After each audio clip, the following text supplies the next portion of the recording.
Hello everyone, and welcome back to Firebrand Fables. If you're a fan of fantasy, science fiction, and horror, then stick around, because new episodes release once every week. This episode of Eventhrone is part 4 of the story Prologue, so if you haven't listened to part 1 yet, you might want to check it out from the beginning first.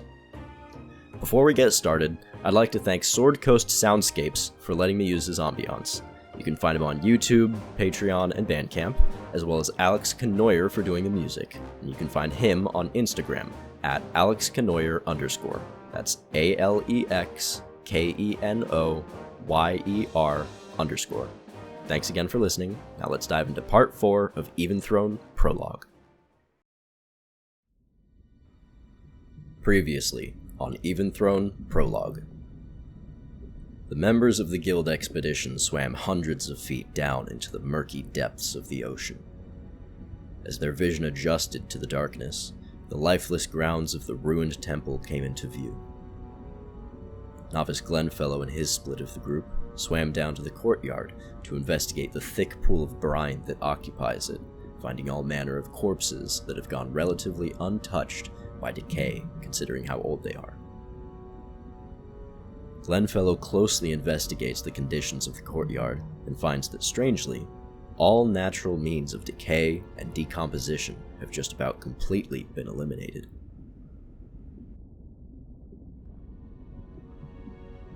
Torinn leads the way for Minister Berevan and their team, stopping just outside the temple's entrance. His mind drifts as he gazes through the massive archway and into the black. Snapping back to the present moment, he then unslings the crossbow from his back, cocks it, and takes a single bolt from the case on his belt. He holds the bolt out to Minister Berevan with his left hand and looks at her expectantly. At the touch of her finger to the bolt's head, it starts to emit a dim, white light that quickly grows stronger and stronger. The level of brightness reaches its peak, just shy of blinding, as the bolt is loaded into the crossbow. The wide entrance stretches forward by no more than 4 yards before the interior is engulfed in complete darkness. But when Torinn fires the bolt down the hall, its enchanted light strips the shadows away like a torch dropping down a well. It flies down the corridor, past an intersection, and keeps on going until the walls and the ceiling stop, roughly 30 yards in. At that point, the bolt drifts into an open chamber, slowly tilts down, and sinks to the floor. Distant wisps of a familiar voice poke into Torinn's mind, which then solidify into a clear message. He hears Leah's voice say, "Shall we?" And when he turns his head, he sees her looking at him eagerly. With a short nod, he turns and swims on ahead, the others trailing behind. The lonely light of the bolt casts a slight shine across the narrow stone walls as the group draws nearer. As for the room in which it lies, opening to the left, the light fails to reach across the entire space from the bolt's current position, casting long shadows across the floor. While Minister Berevan glides into the center of the room, holding a notebook of her own as she studies the statues that remain at least somewhat intact, the two others split up. They keep watch at the room's entrances, the one they came from and another leading deeper. In her notebook, she sketches out the few relics that she can find with as much detail as possible, then writes, "The artifacts in this temple confirm my theory.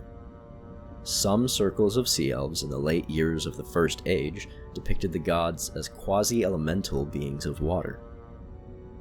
She looks up from the pages of her notebook, tucking away her pencil and swimming over to a shelf that's loosely lined with tablets. Upon inspection, at least half of them are broken well beyond repair. She holds the notebook in her right hand, sticking a finger between the pages to keep her place as she picks a tablet with minimal, if any, damage. She reads through several of them, then looks up at a band of engraved texts and symbols lining the walls of the room.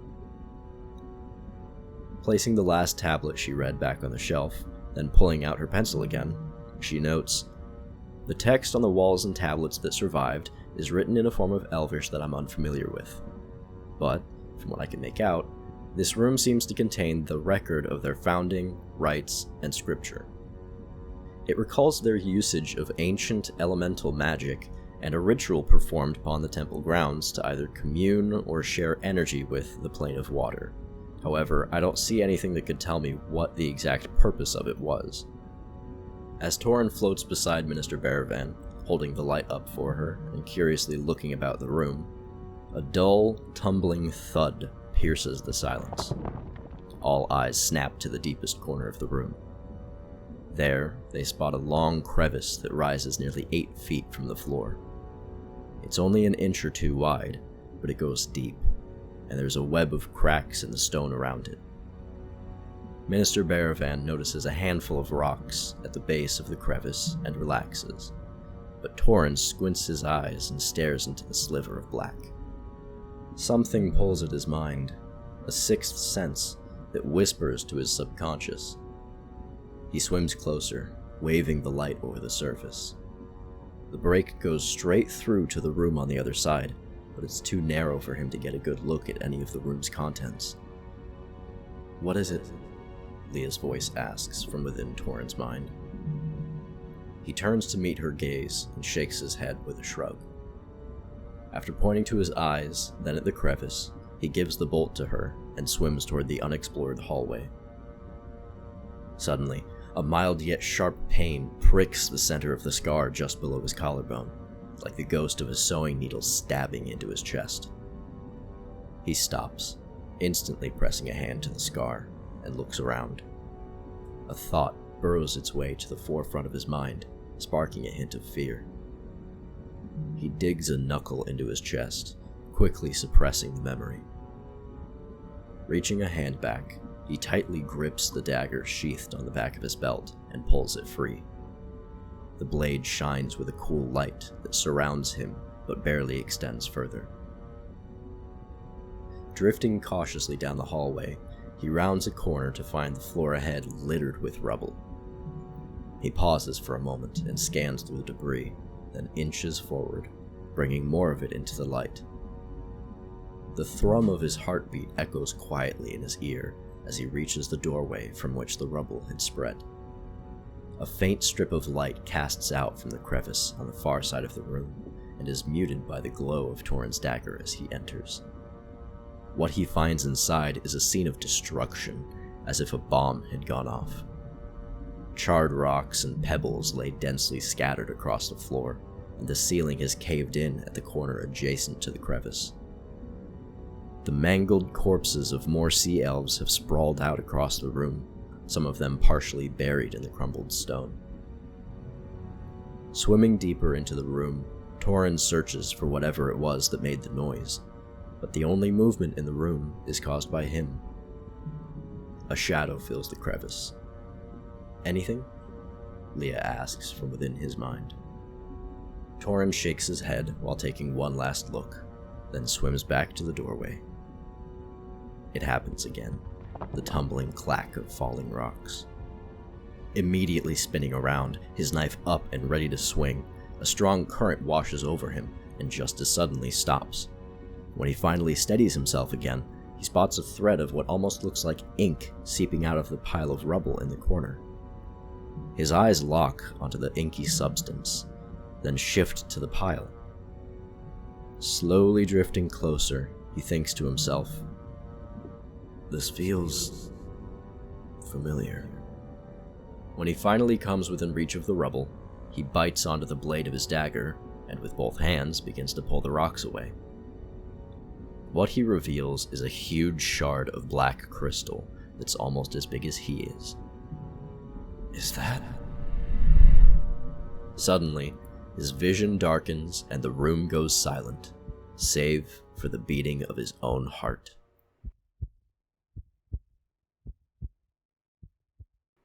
And that's it for part 4, Into the Ruins. The 5th and final part of Prologue, of Times Past, will release next week, so make sure to subscribe or follow me on the podcasting platform of your choice, or you can go to my Patreon and read the whole story for yourself right now if you'd rather skip the wait. If you have any feedback for me or my stories, then please leave a comment. I'd love to hear what you have to say, or how you think I can improve. Thanks for checking in, everyone. Peace.